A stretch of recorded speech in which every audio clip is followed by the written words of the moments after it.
Welcome to Read Around the Planet Training for Classroom Teachers. I'm Roxanne Glosner, and I'm going to be sharing with you some tips about what makes a successful Read Around the Planet connection.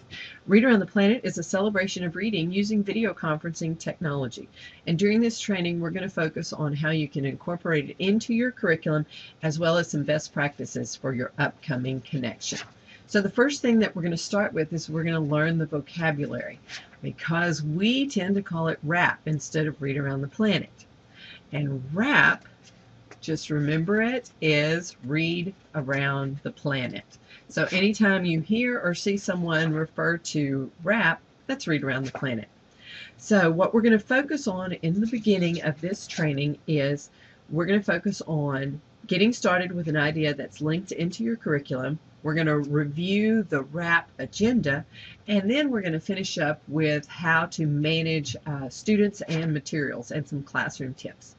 So what I want to remind you is that after you've registered to participate in Read Around the Planet, you're committed to a connection with a partner class. Think of it as a date with your friends. You wouldn't stand them up at a movie, so you don't want to strand your partner class. Open communication is a key to success for this project, and if at any time during this process you're unsure or hesitant, just ask. There are many people available to answer your questions. Remember, you do not want to strand your partner class on Connection Day. So our first step is that you need to start with your curriculum. Look at what you'll be reading or studying during the end of February or the first part of March. Use that as your inspiration. Remember, the connection is also dependent upon your partner's schedule and even wintry weather. The date and time that you originally signed might change, so think of a presentation that you can be flexible about when you present it. And I'm going to share with you some ideas from past years. An easy way to get started is to use either Dr. Seuss's birthday on March 2nd or World Book Day on March 5th as your inspiration. You can just simply read a snippet from a favorite book or even write a poem in the style of Dr. Seuss to share. Or if you're doing some research, you can use that. We have had students who share skits about their research or even as a wax museum. This class of 6- and 7-year-olds had a narrator. One of the students narrated and read the majority of Click Clack Moo, while the rest of the class joined in on the chorus, and they all together said Click Clack Moo. For older students, we tend to see them sharing original songs or poetry for their partner classes. Bottom line, start with a concept or a topic that you're already studying in your curriculum and turn it into a Read Around the Planet presentation.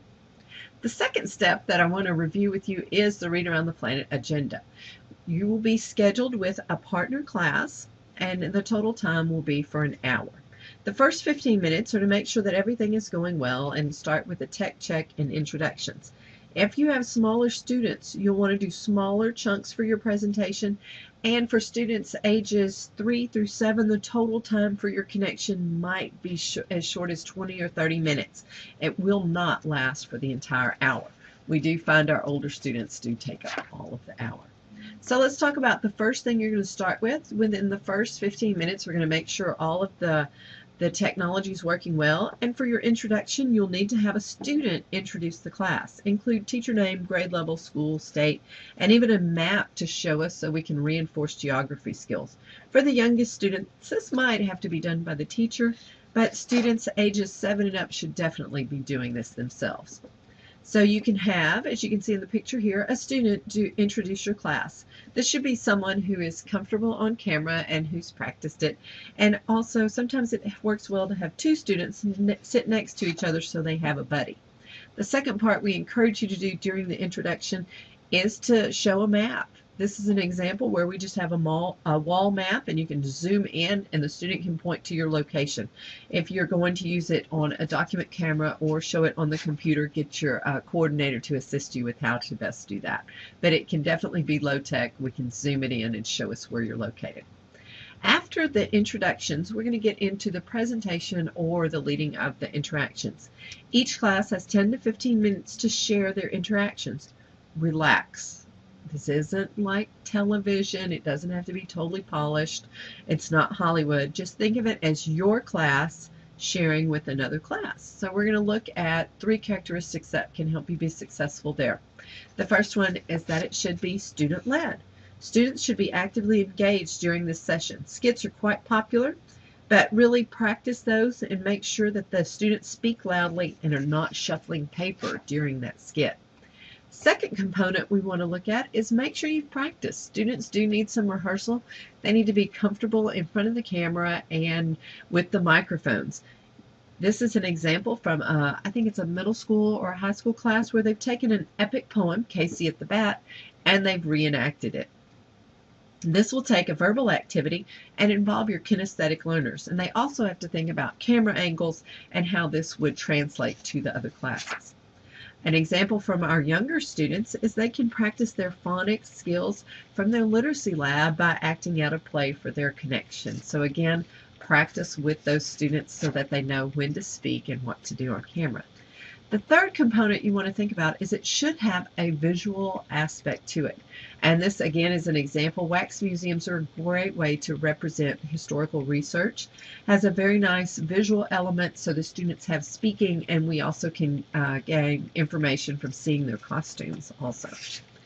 So now those are the three things you need to do. It should be student-led, it should be rehearsed, and have a visual aspect. But then at the same time, if you're watching another performance, remind your class of how to be a good audience.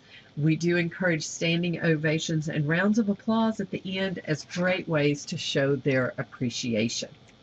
And after your presentations, there'll be time for Q&A. So here are some tips. You're going to learn about your partner's location, brainstorm questions, vote on which ones to ask, and then have them prepared on note cards or sentence strips for our younger students. Here's a great format to use to maximize your time in Q&A. It follows the pattern of intro, setup, and then your question. So they need to introduce themselves, tell how it is in their school, and then ask the question for the other school. So here is an example. Hi, my name is Roxanne, and we have a large Czech population in our community, and we celebrate customs and traditions with Westfest each August. Do you have a local festival celebrating something unique about your community? And after your students ask their question, then you're going to mute your microphone, or if you don't mute your microphone, you're going to wait patiently, because think about it, after you ask your question, the other school is deciding who's going to answer and what their answer is going to be. So it might take 15 to 30 seconds there, but just wait. If they need you to repeat the question, they will.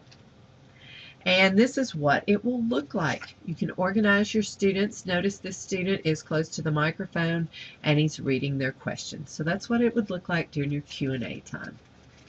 Now the final part I want to share with you are some classroom tips. And these, if you just do these 4 things, it will improve your Read Around the Planet connection tremendously. So we're going to talk about how to involve all students, the importance of keeping things still in a video conference, placing students near the microphone, and I have a great picture of teachers facilitating during the connection. So this is the first thing to think about. The more you can involve all of your students in your presentation or your interaction, the more they're going to be on task. You know, if you just have one student that reads a presentation to the others, you're going to have 20 other students who are not on task. So try to involve all of them in the presentation. The next tip is that if your students are showing artwork or showing anything during the video conference, if you have a document camera, that's going to be the best way to show it.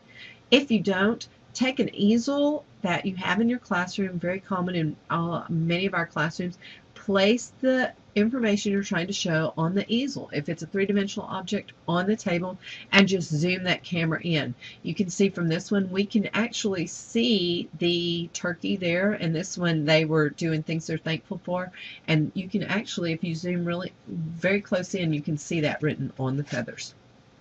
And the final thing is, anytime you have students who are speaking, please place them near the microphone. Our microphone technology is improved dramatically in recent years, but you'll still want to have them within, 3 to 5 feet of the microphone. Notice in this picture, we have 2 students who are holding a piece of chart paper. One thing I would say is don't have students hold that. Remember, place it on an easel so that we can really see what you're trying to show to us. And the last tip, you as a classroom teacher, You're the classroom teacher during the video conference too. Your focus is going to be on facilitating the students.